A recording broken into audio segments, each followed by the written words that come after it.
Matthews is going to be doing this for years, isn't he? Hey everyone, it is Ben back again, and the Habs win! What are you still doing here? You were supposed to be gone! Yes! Yes! Yeah! Because if not, they're going to get blown away. The cannon. It just kept firing. I am excited.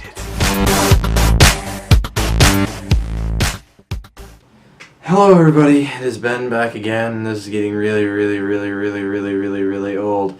But the Habs lose 4-3 in overtime, this time against the Toronto Maple Leafs, ending their 14-game winning streak that they had against them. Getting right into it, first period early, the Habs get on the board, score the 1-0 goal. Jeff Petrie puts it past Anderson with an assist from Jonathan Drouin. That was roughly a little over 2 minutes into the game, so that was a great way to start it off, getting the goal early, putting the can't score idea out of their head. Great. Right after that, Byron and Mete both missed on some pretty good chances, but it's okay. We got the offense going. We're moving. We got chances. We're good. Let's not have another Chicago again. You know, we score, they get 2 goals. Oh, okay, or we can do exactly that. Toronto ends up scoring 2 against the Habs before the end of the period. JVR's shot, James Van Riendijk's shot. It's not often that I blame Carey Price for a game, but this is going to be one of the rare occurrences that I will do so. JVR's goal that tied the game up was just... You have to have that shot. I know it was right off the draw, it was a quick play, but that shot was just ugly. The Leafs' second goal, you can't really blame on Price too much because Auston Matthews just danced through everybody on the Habs team, including Jamie Benn, who had one horrendous turnover on that play. He goes in, snipes on Carey, puts the Leafs up 2-1, and the Leafs get their 2 goals in like under a minute. It was insane, and I was very sad at the arena.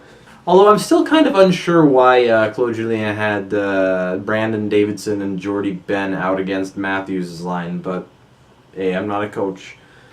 Period continues, and somebody who had been looking pretty good so far in the period on a pretty shitty line was Alex Galchenyuk. He'd been looking good, getting stuck with Hemsky and De La Rose, but he comes in on the second power play unit with about 3 minutes left in the period and ties the game up with a ripper of a wrist shot. What a beautiful shot that was. Ties the game up 2-2. And breaks the little funk he seemed to be in, because even with that goal and even over the course of the rest of the game, how he played, he looked great, especially with the line mates he was given, because Hemsky is, oh my god, he's looking bad. And De La Rose he's De La Rose, he's alright, I mean, he's De La Rose.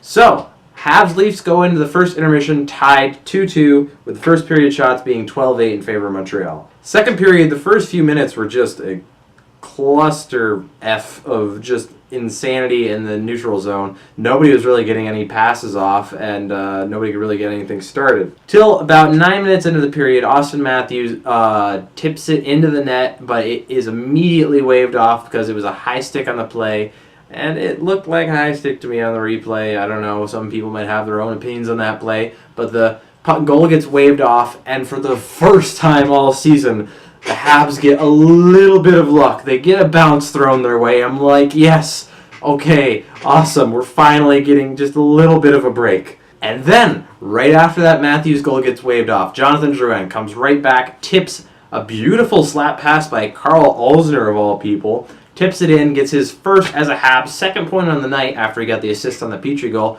Jonathan Drouin, beautiful tip. So we got Galchenyuk and Drouin both getting their first goals of the season pretty soon after each other, and I'm thinking, okay, great, we're going to be able to build off this. We got the offense going a little bit. Awesome. But then only about a minute later, chaos in front of the Habs net. Oh, Carey has it. Does he have it? Oh, no, it's squeaking out between his legs. Oh, did Marleau put that in?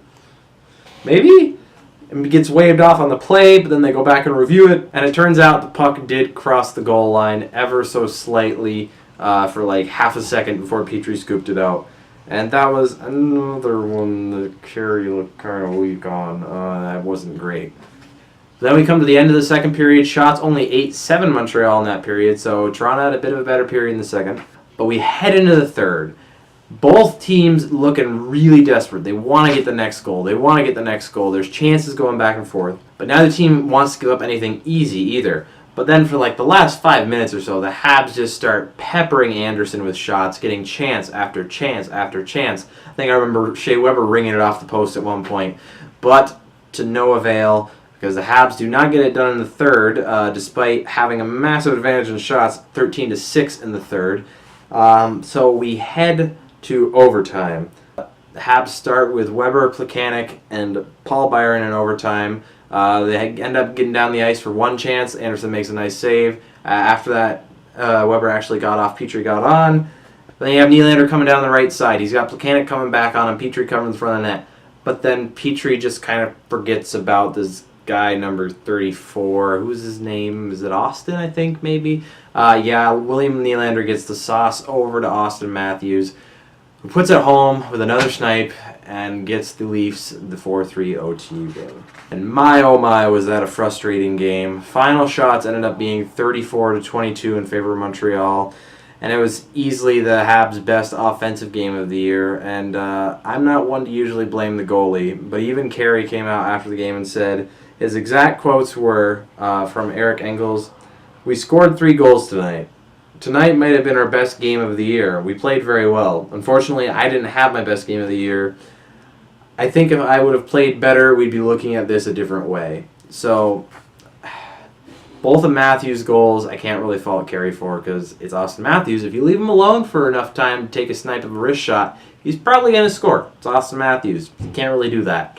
But both the JVR goal and the Marleau goal were rough. And his save percentage on the night was .818. This is a very rare occasion of everybody in front of Price came to play. Price made some big saves. He made some big stops that kept the Habs in the game, but he also let in some that he should have had. Other negative was Ales Hemsky. What are you even doing on this NHL roster? I don't see him lasting much longer with the team.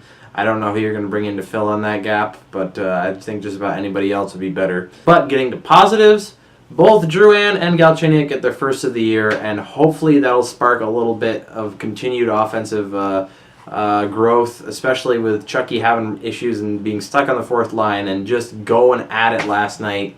And he showed that he can do it. He has the offensive skills. Hopefully he can keep that up and keep scoring a few on this Western road trip we're about to take. But up next we have San Jose, who is also struggling right now. So hopefully we may be able to take advantage of that to start the Western road trip off and kind of get this season back on track, because 1-3-1 isn't a great record to be on right now. It's certainly not the start we're used to. But anyway, we'll see what happens on this Western road trip. San Jose up next. But until next time, I'll see you guys later. Also, I forgot to add, my friends and I recorded the first episode of our podcast today. It's titled the Fifth Line Podcast, and I'm going to link the channel down below, and it's also going to be in the featured channels on my channel page. The video of it probably won't be up once this goes up, but at some point tomorrow, or I don't know, some point soon, the first episode will be up, and I hope you guys like it. It might have been kind of rough because it was our first go at it, but I'm sure we'll get better over time. Anyway, thanks guys.